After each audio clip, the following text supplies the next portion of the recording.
What's up, world? You are welcome to Nesteli. Today we are discussing Rich Dad, Poor Dad. What the rich teaches their kids about money that the poor and the middle class do not. This is a mouthful of a topic, but it is by Robert T. Kiyosaki. Of course, of course, we're going to stay and we're going to read this book because it's the bomb. I'm a big fan of Robert T. Kiyosaki. In case you don't already know, he was my person the whole of last year, so I read as many of his books as possible. This was another book suggested by Aki Alabi. Remember, I said this month is books according to Aki Alabi. So this is another book recommended by him. So of course, we're reading this book. Yes. So I read it on Scribd. If you already have the Scribd app, you can go there, listen to it, you can read it. I read it though. So let's start. So before he even started talking about this, there were two things that he pointed out as a major thing, there are two things that you need to just know in general. Number one is the importance of discipline. If you cannot discipline yourself, you cannot discipline your children. You will just say what you want to say, and your kids are going to listen to you and obey you for that time, but they're going to grow up and they are going to do what they want to do because that's what you taught them. You have to understand the place of discipline. In the world that we live in now, where you should just let children be, they should do whatever they want to do and all that. Most times successful children or successful people are people that have a form of discipline, getting up, doing the grind, getting up, figuring out a problem, taking responsibility for their actions, because that's what usually happens when you don't discipline a child. After a while, everybody is at fault and it's never them. So what you want to do is you want to discipline your child to the point where they are very responsible for things that happen to them. It doesn't have to happen when they are much younger, but as time goes by, let that be very, very important. Let that be the forefront of your relationship with your children. Be responsible for decisions made in your life, mistakes you've made. I did this, I am sorry, I am wrong. Those things should be there. Do you understand that? And then you yourself, you have to also discipline yourself. If you don't discipline yourself, your children are not going to see why they should discipline themselves. So it's going to be a lot of work, but it's what it is. That's number one. Number two is to question the education in the school. In Nigeria, I don't think it's ever been known to us the reason why we go to school. I know this sounds crazy. This is a book by an American for the Americans. So he complains about the educational system here in America. In America, is that the system was created, I don't know when exactly, what they work with now, was created when they were thinking of the Industrial Revolution. For people that work in corporate offices and all that, that's what they created here. A lot of us here in Nigeria, you go to school, we do American system, we do UK system, but we're in Nigeria. What is the Nigerian system? This is me now going off tangent. But the thing is that a lot of the countries that are doing very well, what they do is that they sit down together and say, so we want this country to be here in 50 years, we want this country to be here in 70 years. What are we going to teach these children to make sure that this country is doing well, doing this at this time? That is how they teach their kids. Now, some schools, some countries you go to, their school systems changes every 10 years because they are planning. Do you understand? So this particular set of people now are going to be 30, they're going to be the working class in this particular year. So what are they going to be working with at that time? So that's how these things work. Here in Nigeria, I don't know, maybe it exists. Please leave a comment below if there's any, but I don't know any so far. All I know is that we do a lot of, it's the UK system, it's the blah blah blah system. So what are we doing for the future of this country? So question the educational system, because first of all, it's created for people that would work in the corporate system. Most of the rich people the most successful people are not workers, they are entrepreneurs. They are owners of businesses. They are owners of empires. No, so what that means is that going to school is just not enough. That is why you notice that people that did not finish school, I put that in quote now, did not finish school are the ones that are doing very well. They now employ those that are rated with first class. That is so common. Do you understand? So it's like if you go through the top 20 richest people in the world, you realize that they are not people that went through school, went to school, did university, did masters, did PhD. Most times it's people that are entrepreneurs, people that business people.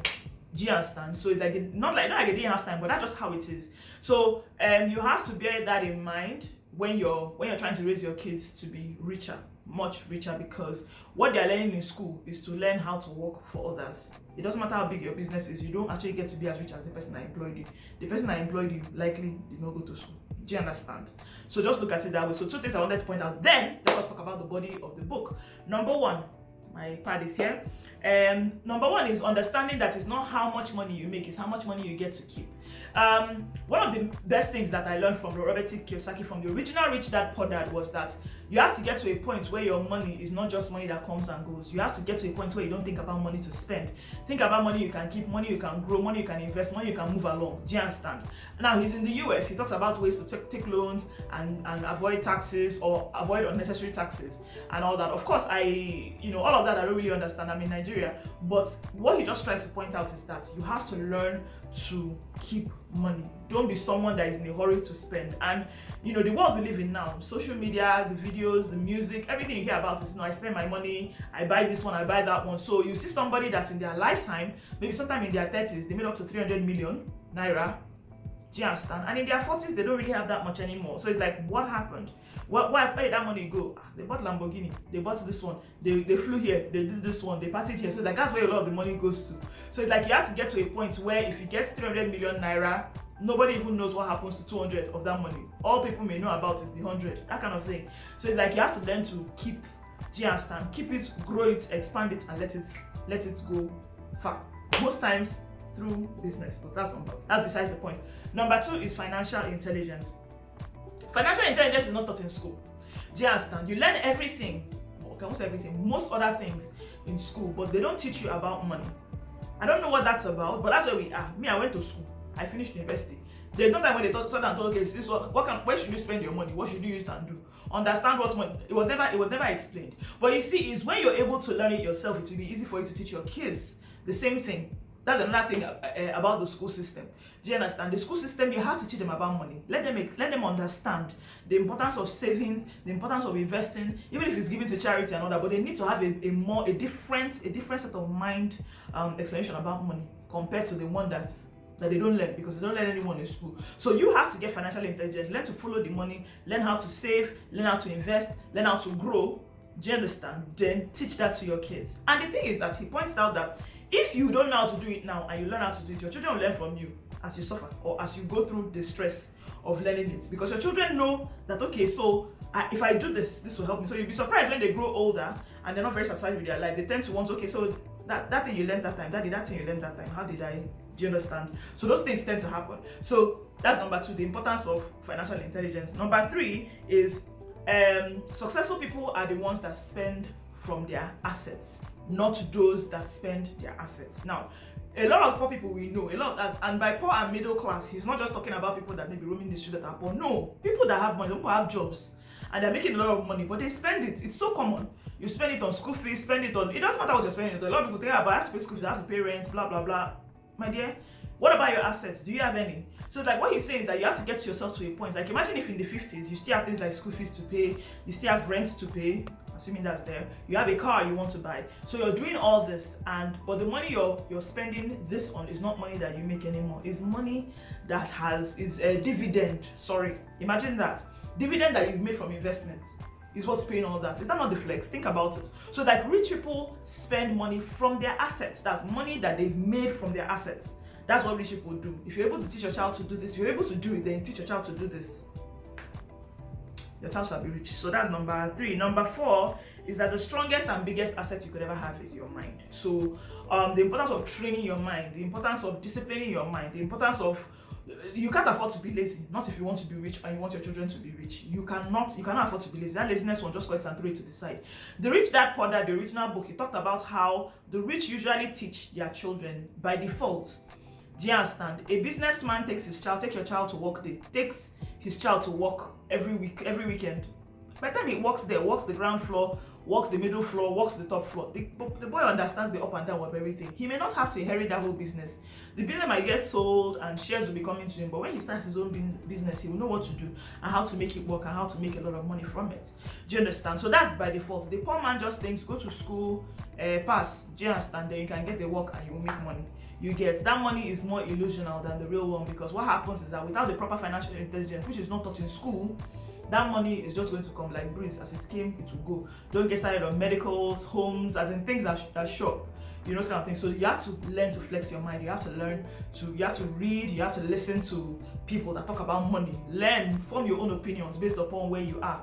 Do you understand? Form your own opinions about money, make your own mistakes, and be proud of your mistakes. Failure is not that bad a thing. Failure is actually good for you. So that's number 4. Number 5, finally, definitely not the least, focus on working for experience. not for money. If you're applying to be an entrepreneur, or if you're already an entrepreneur, do you understand? And you don't quite know how to run this business you're doing. There's somebody else that is running a business similar to yours. It may not be the same skill. Like I'm a tailor, I make clothes. So I may not have to work for a clothing company to know how to run a clothing company. One of my students, someone that I trained, worked in a bank as a marketer before she now started working before she owned her business as a designer. So the thing is that I find that the way she thinks about things, the way she understands things are very different because she has a background of working in the bank for almost 10 years. So that makes her a difference. So like, don't be of the impression that because she worked, she had to go and you have to go and work in the person doing the business just like yours. What then happens? Like someone say, but nobody I know is doing this kind of work. No, just go somewhere else that people have a better system and work with them. With time, you will know what to do about your own business. So learn to work for experience over money. If you do this with your kids too. If your kids are people that like doing helping out around the house or helping out the neighborhood. I know there are a few neighborhoods around Lagos that they can do that kind of thing. Some children go to other neighbors and ask if they can help clean or do something like that. So it's like, if that happens, let your children work for experience over money, because the more they attach money to it, remember money is a myth, so the more you attach money to it, the more you feel like what you get is the value of the money. That's what I did, is based upon the value. That's actually a very faulty way of thinking. He's pointing out that if you believe that you're just here to learn something, you've come here, you've worked, you've learned that, okay, next time don't do this, or this is definitely the best way to do this particular thing. Take your experience and then run with it. You get. So that's pretty much it. I am so sorry, I said wrong. I love Robert T. Kiyosaki. He's like somebody that I read like 5 of his books last year because I was just so into it. I'll leave the link somewhere here so that you can see what I said about those ones. So those of us that have children, right? What do you think? What do you think about any of these things? I know a lot of them don't sound very easy. I for one have a lot of work to do. I don't know about you. But anyway, thank you so much for watching. I feel like the fact that you're here right now listening to this already shows that you are willing to do something to change the future for you and for your children. If you haven't already, please subscribe and then give the video a thumbs up, okay? And leave a comment below, and then please share. Let's get more people to make more money, especially here in Nigeria. Okay, let's make this work. All right, bye bye now.